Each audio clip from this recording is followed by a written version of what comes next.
ચેપ્ટરનો છેલ્લો ટોપિક સ્નિગ્ધતા. પ્રવાહીના આપણે આના પહેલા બે ભૌતિક ગુણધર્મ જોયા, બાષ્પ દબાણ અને પૃષ્ઠતાણ. ત્રીજા નંબરનો અગત્યની લાક્ષણિકતા પ્રવાહીની છે સ્નિગ્ધતા, જેને કહેવાય વિસ્કોસિટી. હવે સ્નિગ્ધતાનો જનરલી ખ્યાલ તમને આપી દઉં. પત્તાની કેટ જોઈએ છે, તમે રમો છો પત્તા બધા? જે પત્તાની કેટને બહુ વ્યવસ્થિત રીતે આમ પકડવાની અને પછી એને આમ કરીને ફેંકવાની, બરાબર? નીચે સમતલમાં તમે એ પત્તાની કેટને આવી રીતે ધીમે રહીને આમ ફેંકશો ને, તો જ્યાં પત્તું આખી કેટ પડશે ને, ત્યાં છેલ્લું પત્તું ત્યાંનું ત્યાં રહેશે. એની ઉપરનું પત્તું થોડુંક ખસેલું, એની ઉપર થોડુંક ખસેલું, અને જે ઉપરનું સૌથી પહેલું પત્તું હશે ને સૌથી વધારે ખસેલું હશે. બીજું આમ આવી રીતે આમ ધારની અંદર પત્તા આવી રીતે પડેલા હશે, છેલ્લું પત્તું ત્યાંનું ત્યાં રહેશે. બસ આવું જ ક્યાંક પ્રવાહીના સ્તરોમાં હોય છે. આપણે જે પ્રવાહીની વાત કરી એ પ્રવાહીમાં એકચ્યુઅલી દરેક અણુના આવી રીતે એક સ્તર, એની ઉપર બીજું, એની ઉપર ત્રીજું, એવા અસંખ્ય સ્તરો હોય છે. અને સ્તરો જે છે, હા, એ સ્તરોની અંદર કોઈ અણુ ખસે તો એનું બીજો અણુ તરત સ્થાન લઈ લે, પણ સ્તર જે છે એકબીજા ઉપર ગોઠવેલા હોય છે. આ સ્નિગ્ધતા ગુણધર્મ ક્યાં તમે જોઈ શકો, ક્યાં અનુભવી શકો? તો ધારો કે એક ગ્લાસની અંદર અથવા એક પાત્રની અંદર તમે ત્રણેક પ્રકારના પ્રવાહી ભરો. એકમાં મધ ભરીએ, એકમાં દિવેલ ભરીએ અને એકમાં પાણી ભરીએ. ત્રણેયને આમ રેડો. તો તમે જ્યારે એ ગ્લાસને આમ બરોબર વાંકો કરીને જ્યારે રેડશો ને, ત્યારે ઉપરનું સ્તર છે ને એ પહેલું પડશે, પછી બીજું સ્તર. હવે ત્રણેયને જ્યારે રેડશો ને ત્યારે ત્રણેયની જે વહેવાનો ગુણધર્મ છે, બરોબર, જે પડવાનો ગુણધર્મ છે, જે રેડવાનો ગુણધર્મ છે, ત્રણેયમાં તફાવત હશે. પાણી ફટાફટ સ્તરો નીકળશે. દિવેલની અંદર વાર લાગશે, પહેલું પડમ પડશે, પછી વાર લાગશે. અને મધમાં તો એના કરતાં પણ વાર લાગશે. ઘણી વખત પકડી રાખશો તો પહેલું સ્તર ધીમે ધીમે ધીમે ખસશે. તો આ જે વહેવાનો ગુણધર્મ છે, રેડવાનો જે ગુણધર્મ છે, એ કેમ આવા અલગ અલગ હોય છે? કે પેલા મધને વાર લાગે છે, પાણી બહુ ઝડપથી છે, પેટ્રોલ એના કરતાં ઝડપથી છે. તો એનું કારણ સ્નિગ્ધતા. દરેક સ્તર છે ને એકબીજા ઉપર આ રીતે રહેલા હોય છે. અને એ જે સ્તર એકબીજા ઉપર રહેલા હોય છે, જ્યારે ઉપરથી જ્યારે સરકે ને ત્યારે પહેલું સ્તર સરકે, એટલે બીજું સ્તર શું કરે? પકડી રાખે. બીજું સ્તર સ્થિર છે. તમે આમ ઢોળાવ કરો તો પહેલું સ્તર સરકે, બીજું નથી સરકતું. એટલે બીજું શું કરે? પહેલાને પકડવા પ્રયત્ન કરે, અને તેમ છતાં સરકે તો ખરું ગુરુત્વાકર્ષણ બળ હેઠળ. તો તે વખતે એ બે પળ વચ્ચે ઘર્ષણ થાય, બરોબર? અને એ જે ઘર્ષણ થાય એ ગુણધર્મને કહેવાય છે સ્નિગ્ધતા. એનું જે માપન છે, એ જે મૂલ્ય મળે, બરોબર, જે અવરોધ ઉત્પન્ન કરે, એને કહેવાય છે વિસ્કોસિટી, સ્નિગ્ધતા. આ બહુ જનરલ ખ્યાલ મેં તમને આપ્યો. થોડુંક ડિટેલમાં જોઈએ હવે. કે જો આ પ્રવાહીનું એક સ્તર, આ બીજું સ્તર, ત્રીજું સ્તર મેં આવી રીતે દોરેલા છે. અહીંયા આ બધી જગ્યાએ અણુઓ હોય છે. આ પહેલું સ્તર, બીજા સ્તર, ત્રીજા સ્તર, આવા અસંખ્ય સ્તર હોય છે. જ્યારે પ્રવાહી એકબીજા પર ખસીને વહે છે, એટલે કે એકબીજા ઉપર શાની વાત છે? સ્તરની વાત કરે. એક સ્તર બીજું સ્તર ખસે, બરોબર? એટલે જ્યારે પ્રવાહી એકબીજા પર ખસીને વહે છે ત્યારે પ્રવાહીના સ્તરો, આ સ્તર જે વાત કરીએ, વચ્ચે આંતરિક ઘર્ષણ થાય છે. એના લીધે ઉત્પન્ન થતા અવરોધના માપનને સ્નિગ્ધતા કહે છે. ફરીથી, પ્રવાહીના જે સ્તરો છે એ જ્યારે વહે છે ત્યારે આ પડ બીજા પડની નીચે શું કરે? ઘર્ષણ કરે. એના લીધે શું ઉત્પન્ન થાય? અવરોધ. અને અવરોધનું જે માપનનું મૂલ્ય છે એને કહેવાય છે સ્નિગ્ધતા. આપણે આવી રીતે યાદ રાખીશું. પ્રવાહી એકબીજા ઉપર ખસીને જ્યારે વહે છે ત્યારે જે પ્રવાહીના સ્તરો છે એમની વચ્ચે આંતરિક ઘર્ષણને લીધે શું ઉત્પન્ન થશે? અવરોધ ઉત્પન્ન થશે. અને અવરોધનું જે માપન છે એને કહેવાય છે સ્નિગ્ધતા. વ્યાખ્યા આવડે એવી છે, તો સીધી વસ્તુ છે. ફરીથી, જ્યારે પ્રવાહી એકબીજા પર ખસીને વહે છે ત્યારે પ્રવાહીના સ્તરો વચ્ચે આંતરિક ઘર્ષણને કારણે ઉત્પન્ન થતો જે અવરોધ છે એનું માપન, એને કહેવાય છે સ્નિગ્ધતા. Complete clear? હવે જો આ જે સ્તર છે પહેલા હું સમજાવી દઉં. ધારો કે હવે એને આપણે પ્રોપરલી મેથેમેટિકલી સૈદ્ધાંતિક રીતે કેવી રીતે માપી શકીએ, બરોબર, એ સેટ જોઈએ. આ પહેલું પડ છે એવું માની લો પ્રવાહીનું, એની નીચે બીજું, એની નીચેથી પત્તાની કેટની વાત કરી પ્રમાણે આવા અસંખ્ય પડો છે. આપણે કોઈ પણ 3 પડને લઈને વાત કરીએ એટલે આ જ વસ્તુ ઘટના બધા પડને લાગુ પડશે. ચલો પહેલું જે પડ છે, બીજું ને ત્રીજું, એવી રીતે આપણે જઈએ. એટલે ટૂંકમાં વચ્ચેનું જે પડ છે એને એવું સમજી લઈએ કે એ જે ગતિ છે એ યુ છે, બરોબર, યુ ગતિ છે, એનો જે વેગ છે યુ છે. તો ઉપરનું છે ને એના કરતા જે વધારો થશે, કારણ કે તમને ખબર છે કે નીચે કરતા ઉપરના સ્તરનો વેગ વધારે, એટલે પત્તાની કેટ આમ નાખીએ તો સૌથી વધારે વેગ ઉપરના પત્તાનો, પછી નીચે, પછી એના કરતા નીચે, પછી એના કરતા નીચે. ઘરે પત્તાની કેટ હોય તો આ પ્રયોગ કરી જોજો, આમ કરીને આમ નાખી દેજો, બરોબર. તો નીચેના પત્તાનો વેગ સૌથી ઓછો, એના કરતા ક્રમશઃ સરસ આમ ડિઝાઇનમાં ગોઠવાશે. એટલે ક્રમશઃ એક ધારો વેગ ઉપર જતા વધતો જશે, નીચે ઘટતો જશે, ઉપર વધતો જશે. તો આનો વેગ જો યુ હોય તો ઉપરનાનો ધારો કે દરેક વચ્ચેનો તફાવત ડીયુ જેટલો હોય, તો ડીયુ જેટલો વધારે હોય. ક્લિયર? આ યુ જેટલા વેગથી ગતિ કરતું હોય તો ઉપર યુ પ્લસ ડીયુ. તો સીધી વસ્તુ છે, આની નીચે યુ માઇનસ ડીયુ. નીચે જેમ જાય તેમ શું થાય? ડીયુ જેટલી ઘટ થતી જાય, ઉપર જાય તેમ ડીયુ જેટલું વધતું જાય, બરોબર. તો આ રીતે આપણે 3 ઉદાહરણ લઈએ કે આ સ્તર છે એની ઉપર યુ પ્લસ ડીયુ વેગ, અહીંયા યુ, નીચે યુ માઇનસ ડીયુ વેગ, બરોબર. અચ્છા, હવે સ્તરો વચ્ચે જગ્યા હશે, ભલે એંગસ્ટ્રોમમાં હોય, એટલી નાની હોય, પણ એ જગ્યા જે હશે એટલે કે જે અંતર હશે એ ડીઝેડ, બરોબર. આપણે એક ધાર્યું લઈએ કે 2 પ્લેટો, 2 સ્તર વચ્ચે ડીઝેડ અંતર, આટલા તફાવતનું અંતર છે. ક્લિયર? ફરીથી સ્તરો વચ્ચેનું અંતર ડીઝેડ. અહીંયા યુ છે તો ડીયુ જેટલો વેગ નીચેથી ઉપર જાય વધતો જાય, ઉપરથી નીચેના સ્તરમાં જાય ડીયુ જેટલો વેગ ઘટતો જાય. હવે આ જે સપાટી છે, બરોબર, સ્તરો, એ સ્તરોનું ક્ષેત્રફળ ધારો કે એ છે, એટલે આનું ક્ષેત્રફળ એ, આનું ક્ષેત્રફળ એ, આનું એક ક્ષેત્રફળ એ. તો આ જે છે એમાં ઉપરનું પડ જે આવશે, ઉપરના, એ પ્રવાહ વધારશે, અને નીચેનું પડ આવશે એ પ્રવાહ શું કરશે? ઘટાડશે. બહુ સીધી વસ્તુ છે. ઉપરના પડ વાળા પ્રવાહ વધારવા પ્રયત્ન કરશે, પણ એની નીચે રહેલું છે એને શું કરશે? પેલા પ્રવાહને ઘટાડવા પ્રયત્ન કરશે ઘર્ષણને કારણે, બરોબર. તો આ રીતનું થશે. અચ્છા, હવે પ્રવાહ, આજે પ્રવાહની વાત કરી, વહેશે તે, બરોબર. તો એ પ્રવાહ જેમાં એક સ્તરમાંથી બીજા સ્તરમાં નિયમિત વેગમાં જે વધારો થાય તો એવા પ્રવાહને પટલય પ્રવાહ કહેવાય.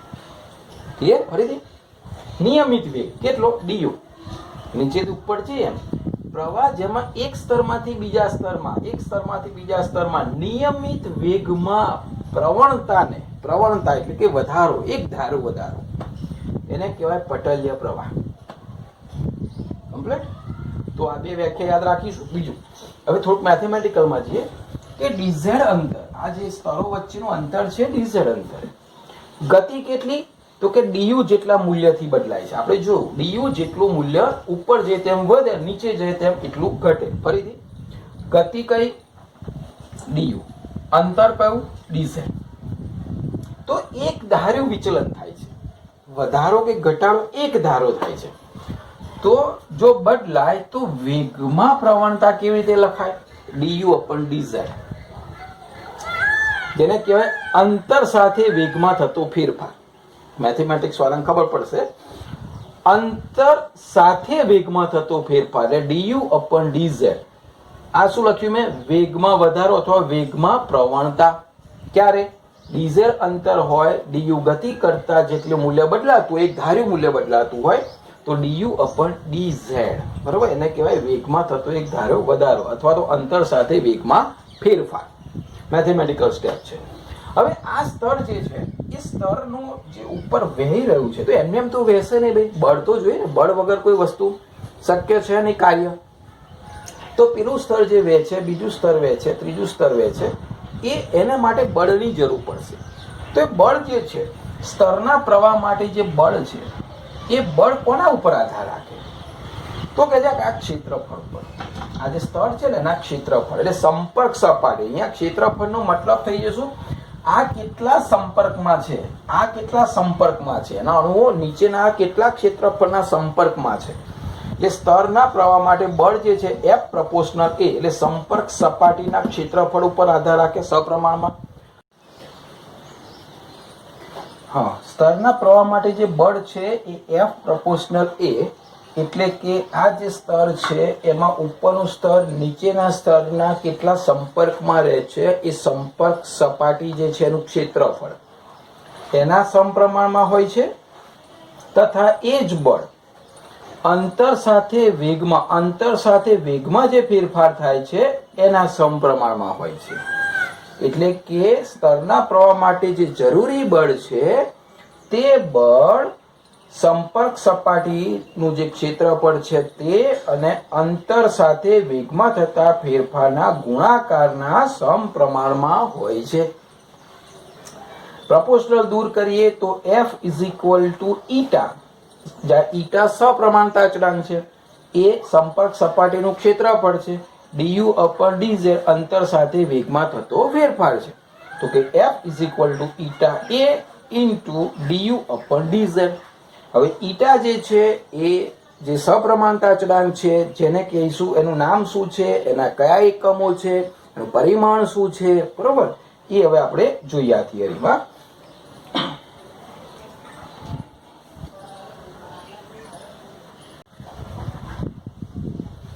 જો આપણે આ સૂત્ર સાબિત કર્યું, F is equal to eta a into du upon dz, એના ઉપરથી ઈટા શું છે એ ચેક કરીએ તો ઈટા ઇઝ ઇક્વલ ટુ, એને સૂત્ર કરતા બનાવીએ તો ઉપર F ઇન્ટુ dz,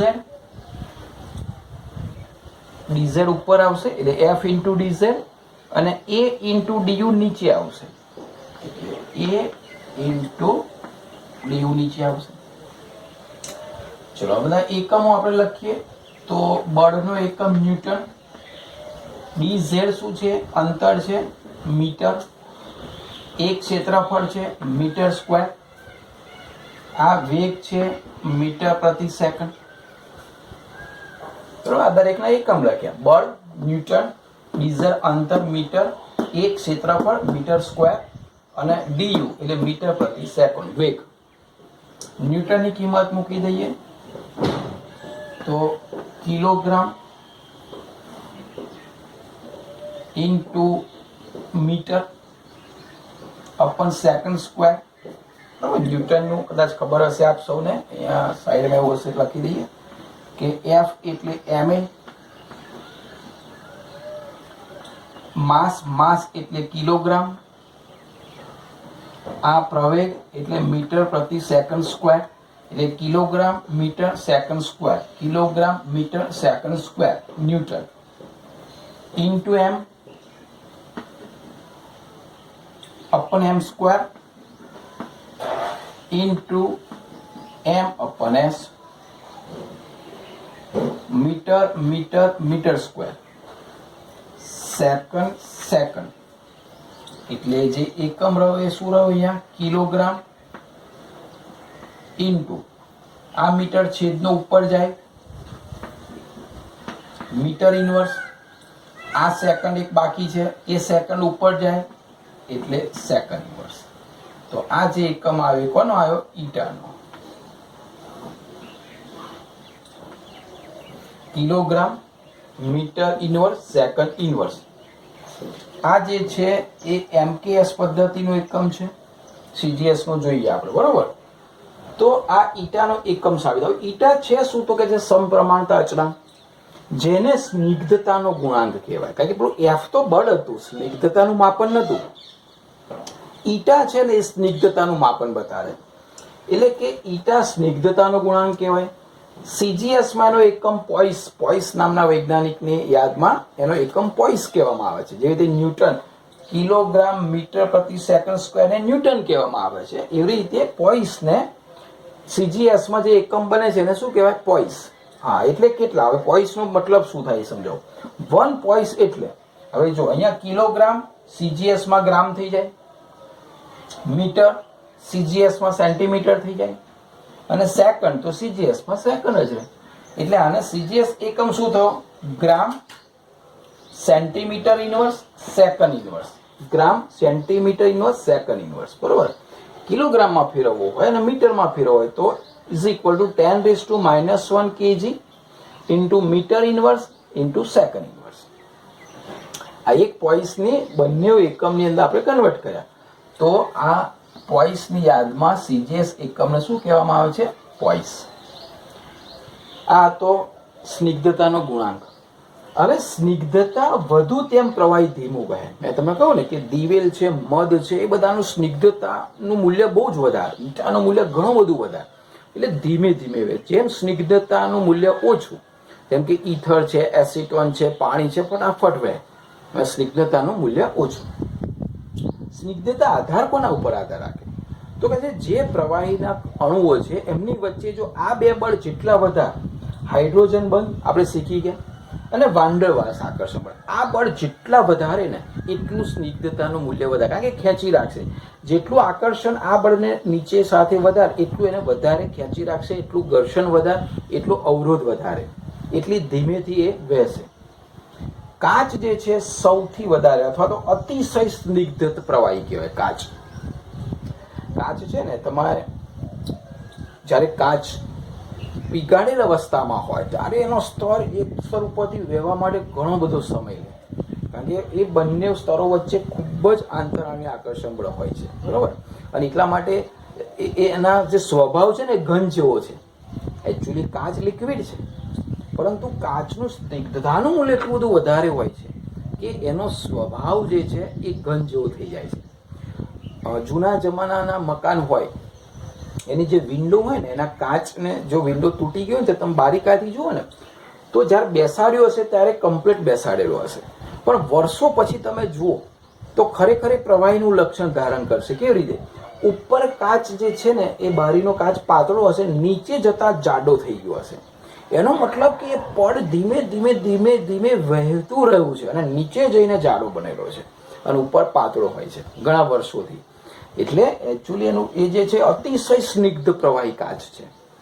બહુ જ ઇમ્પોર્ટન્ટ વસ્તુ છે. તાપમાન જો વધે, હા, તો ગતિ ઉર્જા વધશે. અંદર જે સ્તર છે એની ગતિ ઉર્જા વધશે, અને જ્યારે ગતિ ઉર્જા વધે એટલે આંતરાણ્વીય આકર્ષણ બળ ઘટે અને એટલે સ્નિગ્ધતા ઘટે. કારણ કે આ બે જેમ વધાર તેમ સ્નિગ્ધતા વધાર.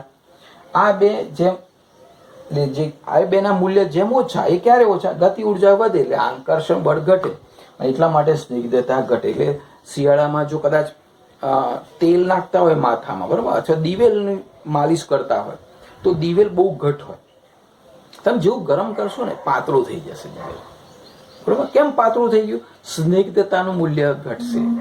જેમ પ્રવાહી વધારે ઘટ તેમ સ્નિગ્ધતાનું મૂલ્ય વધારે, પ્રવાહી જેમ પાતળું તેમ સ્નિગ્ધતાનું મૂલ્ય ઓછું. તો આ જે મેઇન પરિબળ છે કહું છે તાપમાન. તાપમાન વધારો તો શું થાય? પ્રવાહી પાતળું થાય એટલે સ્નિગ્ધતાનું મૂલ્ય ઘટે. આપણે અહીંયા સુધી એ ટૂંકમાં તમારે લખવાની છે, બરોબર. તો આ હતી સ્નિગ્ધતા. ફરીથી યાદ કરાવી દઉં, થિયરી બુકમાં 3 ટૂંકનોટ લખવાની છે પ્રવાહીના ગુણધર્મમાં. બાષ્પ દબાણ, આકૃતિ હોય આકૃતિ દોરીને, પૃષ્ઠતા એના એકમ સાથે, અને ત્રીજા નંબરની છે વિસ્કોસિટી એટલે સ્નિગ્ધતા. 3માંથી એક ઇમ્પોર્ટન્ટ દર વખત પૂછાતી ટૂંકનોટ છે.